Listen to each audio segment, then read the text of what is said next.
నర్సంపేట పట్టణం పోలీసుల పహారాలో అష్టదిగ్బంధనంలో ఉంది. ఎక్కడ చూసినా గాని నర్సంపేటకు వచ్చేటువంటి ప్రధాన రహదారులన్నిటిని కూడా మొత్తం ఎవరు రాకుండా మరి అనుమానితులను కూడా పూర్తిగా అదుపులోకి తీసుకున్నటువంటి పరిస్థితి కనిపిస్తుంది. ఇప్పటికే ముందస్తు అరెస్టులు జిఎస్ఎల్ మెడికల్ ఇన్స్టిట్యూషన్స్ మరియు కిమ్యూ ఇంటర్నేషనల్ యూనివర్సిటీ భాగస్వామ్యంతో ఇండియన్ అలైన్డ్ ఎంబీబీఎస్ కోర్స్ అడ్మిషన్లు అందిస్తోంది నియో.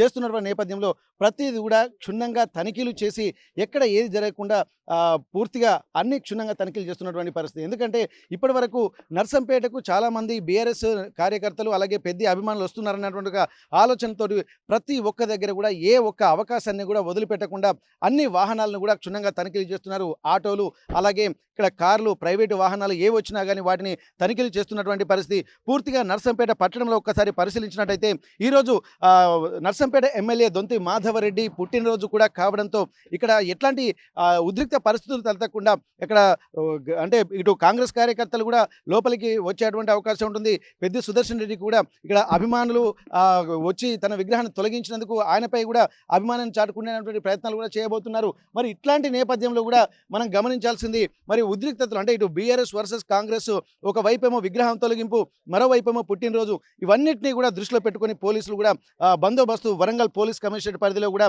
ఇక్కడ ఏర్పాటు చేసినటువంటి పరిస్థితి. ఇప్పటి వరకు ఇక్కడ పోలీసులు కూడా అనుమానితులు వచ్చినటువంటి వెంటనే అదుపులో తీసుకున్నటువంటి పరిస్థితి. మరోవైపు ఉమ్మడి వరంగల్ జిల్లాలో ఉన్నటువంటి ప్రధాన నేతలందరినీ కూడా ముందస్తు అరెస్టులు చేసినటువంటి పరిస్థితి. నర్సంపేటకు వస్తున్నారు అన్నటువంటి ఆలోచనలు చేసినటువంటి నేపథ్యంలో పెద్ది సుదర్శన్ రెడ్డి విగ్రహం అర్ధరాత్రి 3 గంటల తర్వాత కూడా తొలగించిన తర్వాత మొత్తం ఈ విషయం అంతా బీఆర్ఎస్ నేతలు కార్యకర్తలు కూడా ఒక దావానలంలా వ్యాపించినటువంటి పరిస్థితి. మరి ఇట్లాంటి సమయంలో ముందస్తుగానే అంటే నిన్న రాత్రే పోలీసులు నర్సంపేటకు చేరుకుంటున్నటువంటి పరిస్థితి. ప్రస్తుతం మనం పాకాల కొత్తగూడ రహదారి మార్గంలో ఉన్నాము. మనం చూస్తున్నాము అంటే బయట నుండి నర్సంపేటకు వెళ్ళేటువంటి ప్రతి చోట కూడా ఇక్కడ మనం గమనించాల్సింది ప్రతి ఒక్క టీము దాదాపు 10 మందికి పైగా పోలీసులు అలాగే టౌన్లో కూడా పారామిలిటరీ బలగాలు వీళ్ళందరూ ఉన్నారు. ఇక్కడ హనుమకొండ పరిస్థితి చూసినట్టయితే ఇక్కడ మాజీ ఎమ్మెల్యే ఇక్కడ మాజీ ఎమ్మెల్యేలు అలాగే ఇక్కడ వరంగల్ ఈస్ట్ మాజీ ఎమ్మెల్యే నన్నపనేని నరేందర్ అలాగే మాజీ ఎమ్మెల్యే దాస్య వినయ్ భాస్కర్తో పాటు ఇక్కడ ప్రతి బీఆర్ఎస్ నాయకులు కార్యకర్తలు తెలంగాణ ఉద్యమంలో పాల్గొన్నటువంటి క్రియాశీలకమైనటువంటి ఉద్యమకారులను కూడా అదుపులోకి తీసుకున్నటువంటి పరిస్థితి. ఎందుకంటే ఉద్రిక్తతలు తలెత్తకుండా ఉండాలంటే ఒక ప్రివెంటివ్ మెజర్స్ కూడా తీసుకోవాల్సినటువంటి అవసరం ఉంటుంది. మనం చూడొచ్చు ప్రతి దానికి కూడా ఎక్కడ చూసినా కానీ ఇక్కడ బైకులు అంటే అనుమానితులు బైకుల మీద వెళ్ళినా కానీ వారిని అదుపులోకి తీసుకునేటువంటి పరిస్థితి కనిపిస్తుంది. మరి ఇట్లాంటి నేపథ్యంలో కూడా నర్సంపేటలో మరి కాసేపట్లో ఏం జరుగుతుందన్న ఆలోచనలు కూడా ఇక్కడ పోలీసులు చేస్తున్నటువంటి పరిస్థితి. ఇప్పటి వరకు మొత్తం ఇక్కడ పోలీస్ కమాండ్ కంట్రోల్ రూమ్కి కూడా ఒక మొబైల్ వెహికల్ని కూడా అనుసంధానం చేశారు. 360 డిగ్రీస్ అంటే నర్సంపేట పట్టణంలో ఎక్కడ ఏం జరిగినా కానీ వెంటనే అక్కడికి వెళ్ళి ఆ మొబైల్ వెహికల్లో కూడా మొత్తం చుట్టూ కెమెరాలు కూడా తిరుగుకుంటూ అక్కడ ఉన్నటువంటి పరిస్థితులు మొత్తం కీన్ అబ్జర్వేషన్తో పాటు ఇక్కడ నుండి నర్సంపేట నుండి పోలీస్ కమాండ్ కంట్రోల్ రూమ్ కూడా అనుసంధానం చేయబడినటువంటి పరిస్థితి. మరి ఇట్లాంటి పరిస్థితులలో మరి పూర్తి స్థాయిలో నర్సంపేట పట్టణాన్ని కూడా అష్టదిగ్బంధనం చేశారు. మొత్తం ఇటు నర్సంపేటకు అలాగే హనుమకొండకు వెళ్ళేటువంటి రహదారి అలాగే పర్వతగిరి నుండి నర్సంపేటకు వచ్చేటువంటి రహదారి, ప్రస్తుతం మనం పాకాల కొత్తగూడ రహదారి, ఎక్కడికి వెళ్ళినా కానీ చుట్టూ ఒక పోలీసు పహారాలు మాత్రం ఉంటున్నటువంటి పరిస్థితి. మనం చూస్తున్నటువంటి గ్రామ పొలిమేరల్లో మాత్రం ఇట్లాంటి టీమును కూడా ఏర్పాటు చేసినటువంటి నేపథ్యంలో మొత్తం ఇక్కడ టౌన్లో మాత్రం ప్రతి దగ్గర కూడా ఇక్కడ ఫ్లెక్సీలు కూడా ఏర్పాటు చేశారు. దొంతి మాధవరెడ్డి ఎమ్మెల్యేకు శుభాకాంక్షలు తెలుపుతూ మరి ఆ ఫ్లెక్సీలు ఏర్పాటు చేసినటువంటి ప్రతి దగ్గర కూడా ఇక్కడ బీఆర్ఎస్ నేతలు ఎవరు రాకుండా అనుమానితులు కూడా టౌన్లో మాత్రం ముందస్తు జాగ్రత్తగా అదుపు చేసినటువంటి పరిస్థితి. బయట నుంచి వస్తున్నారన్నటువంటి వార్తలు అలాగే ఇక్కడ బీఆర్ఎస్ వర్కింగ్ ప్రెసిడెంట్ కేటీఆర్ ఇచ్చినటువంటి పిలుపు కూడా ఇక్కడ గమనించాల్సింది. ఇక్కడ దాన్ని ఎట్టి పరిస్థితుల్లో దీన్ని నిరసిస్తున్నామని చెప్పడంతో బీఆర్ఎస్ కార్యకర్తలు మరింకొక ఆందోళన ఉద్రేకపూరితమైనటువంటి వాతావరణంతో మొత్తం చుట్టుపక్కల నియోజకవర్గాల నుండి కూడా నర్సంపేటకు వచ్చేటువంటి పరిస్థితులు తలెత్తినటువంటి ఒక ఆలోచనలతోటి ముందస్తుగా కూడా నర్సంపేటను అష్టదిగ్బంధనం చేశారు. మరి ఇప్పటి వరకు చూడాలి దొంతి మాధవరెడ్డి పుట్టినరోజు వేడుకలు జరిగేంత వరకు ఉంటారా లేకపోతే ఈ పహార ఎప్పటి వరకు ఉంటుందనేది కూడా ఆలోచించాల్సినటువంటి అవసరం అయితే కనిపిస్తుంది.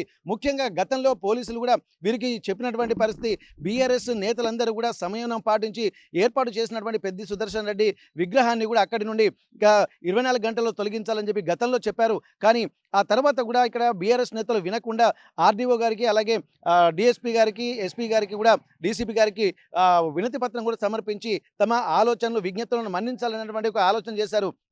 ఎందుకంటే పెద్ది సుదర్శన్ రెడ్డి విగ్రహం ఏర్పాటు చేసినటువంటి ప్రాంతం కూడా హాస్పిటల్కి దగ్గరనే ఉంది కాబట్టి ఇది పెద్ది సుదర్శన్ రెడ్డి ఆలోచనల నుంచి వచ్చినటువంటి విగ్రహం కాబట్టి దీన్ని ఎట్టి పరిస్థితులలో ఇక్కడ నుండి తొలగించొద్దు అన్నటువంటి ఒక విజ్ఞప్తిని కూడా చేశారు. కానీ ఇక్కడ కొన్ని లీగల్ ఇష్యూస్ సమస్యలు తలెత్తేటువంటి అవకాశం ఉంటుంది కాబట్టి ఇక్కడి నుండి తొలగించాలన్నటువంటి ఆలోచనలు కూడా ఇటు మున్సిపల్ కమిషనర్తో పాటు ఇక్కడ ప్రస్తుతానికి మిగిలినటువంటి పోలీసు సిబ్బంది కూడా ముందస్తు హెచ్చరికలు కూడా చేశారు. దీనికి సంబంధించి కూడా ఈ మరొక 3 ప్రాంతాలను కూడా చూస్ చేసుకోమని చెప్పారు. కానీ అయినప్పటికీ కూడా బీఆర్ఎస్ నేతలు విగ్రహాన్ని అలాగే ఉంచారు. పెట్టిన చేతులతో మేము తీసేది లేదన్నటువంటి ఆలోచనలు కూడా చేసినటువంటి నేపథ్యంలో రాబోయే రోజుల్లో ఇది ఉద్రిక్త పరిస్థితులు తలెత్తినప్పుడు ఆలోచనలు కూడా ముందే జరిగింది. కానీ ప్రివెంటివ్ మెజర్స్లో భాగంగా నిన్న అర్ధరాత్రి దివంగత పెద్ది సుదర్శన్ రెడ్డి విగ్రహాన్ని తొలగించడము, ఆ తర్వాత ముందస్తుగానే ఒక ప్రణాళికతో ముందస్తు అరెస్టులు చేయడము, దాంతోపాటు ఇక్కడ టౌన్లో ఉన్నటువంటి బీఆర్ఎస్ నేతలతో పాటు నర్సంపేట నియోజకవర్గ ప్రాంతంలో ఉన్నటువంటి 6 మండలాలకు సంబంధించినటువంటి ప్రధాన నేతలు అలాగే కార్యకర్తలను కూడా ముందస్తు అరెస్ట్ చేసినటువంటి పరిస్థితి. మొత్తానికైతే ఎక్కడ చూసినా కానీ పోలీసులు పహారాలతోటి నర్సంపేట పట్టణం అంతా అడుగడుగున పోలీసు పహారతో అష్టదిగ్బంధనం చేయాల్సినటువంటి పరిస్థితి ఏర్పడింది. మరి చూడాలి ఇంకా మరికొన్ని గంటలు గడిస్తే మరి ఎట్లాంటి పరిస్థితులు ఉంటాయా, లేకపోతే ఎక్కడికెక్కడ అరెస్టులు చేశారు కాబట్టి ఈరోజు కామ్గా గడుస్తుందా అన్నటువంటి ఒక ఉత్కంఠ మాత్రం అందరిలో మాత్రం ఇటు బీఆర్ఎస్లో అలాగే కాంగ్రెస్ నేతలతో పాటు రాష్ట్రం యావత్తు నెలకొన్నటువంటి పరిస్థితి. నర్సంపేట నుండి కెమెరా పర్సన్ వంశీతో వెంకటరత్నం, RTV వరంగల్. మిత్రుడు సోదరుడు దివంగత పెద్ది సుదర్శన్ రెడ్డి గారి విగ్రహాన్ని రిమూవ్ చేశారన్న సమాచారం, అదేవిధంగా నన్ను హౌస్ అరెస్ట్ కూడా చేయడం జరిగింది. ఒకటి మాత్రం సూటిగా చెప్తున్నాం, ఈరోజు పెద్ది సుదర్శన్ రెడ్డి గారి విగ్రహాన్ని రిమూవ్ చేసి ఏదో రాజ్యాన్ని వెళ్తామన్నది మీ పిచ్చి కళలకు ప్రజలు సమాధానం చెప్తారు. ఒక మహానాయకుని ఒక విగ్రహం పెట్టుకునే అవకాశం లేకుండా చేసేటువంటి మీ దురదృష్టకరమైనటువంటి చేష్టలను ప్రజలు గమనిస్తున్నారు.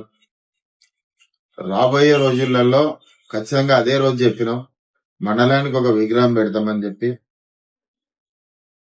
అది అమలు చేసి చూపిస్తాం. ఏదైతే ఈరోజు కార్యకర్తల యొక్క నాయకుల యొక్క మనోభావాలు దెబ్బతినే విధంగా, ప్రజల యొక్క మనోభావాలు దెబ్బతినే విధంగా మీరు చేశారో ఈ ప్రభుత్వం, దానికి ఖచ్చితంగా ప్రజల నుంచి ప్రజాక్షేత్రంలో ప్రజాస్వామ్యబద్ధంగా ఈ సరైన జవాబు చెప్తాం. వేల కొద్ది పోలీసు వాళ్ళ మధ్యలో విగ్రహాన్ని రిమూవ్ చేసిన వెంటనే ఈరోజు మా నాయకుని యొక్క మరణించిన తర్వాత కూడా ఆయన ప్రభావం ఏ విధంగా ఉన్నది అన్నది ఈరోజు సమాజం చూస్తున్నది. అదేవిధంగా బీఆర్ఎస్ పార్టీని తట్టుకోలేక, వాళ్ళకు వచ్చే విశేష ప్రజాదరణ తట్టుకోలేక నర్సంపేటలో ఈ విధంగా చేసిన మనిషి కనబడకుండా ఈరోజు అకాల మరణం చెందడం, ఆయన పట్ల ఉన్న ప్రజలకున్న సానుభూతిని నిర్వీర్యం చేసి ఏదైతే మీ ప్రక్రియ ఉన్నదో మిమ్మల్ని ప్రజలు క్షమించరు. ఎందుకంటే ఎవరైనా రాజకీయాలు బతుకున్నప్పుడు చేస్తారు, కానీ మరణించిన వ్యక్తుల మీద రాజకీయాలు చేయడం అనేది మీ యొక్క దౌర్భాగ్య స్థితిగతులకు చింతిస్తున్నాం.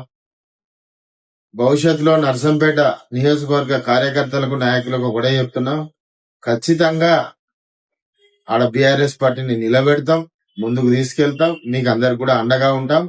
ఎక్కడ ఎవరు చింతించాల్సినటువంటి అవసరం లేదు. వాళ్ళు చేసేటువంటి దుశ్చర్యలను కూడా ప్రజలకు వివరించే విధంగా మీరు ప్రయత్నం చేయాలని కూడా నర్సంపేట నియోజకవర్గ కార్యకర్తలకు నాయకులందరూ కూడా విన్నవించుకుంటున్నాం. ఏది ఏమైనా కూడా రాబోయే రోజులలో నర్సంపేటలో గులాబీ జెండా ఎగరవేస్తాం. జై తెలంగాణ, జై కేసీఆర్.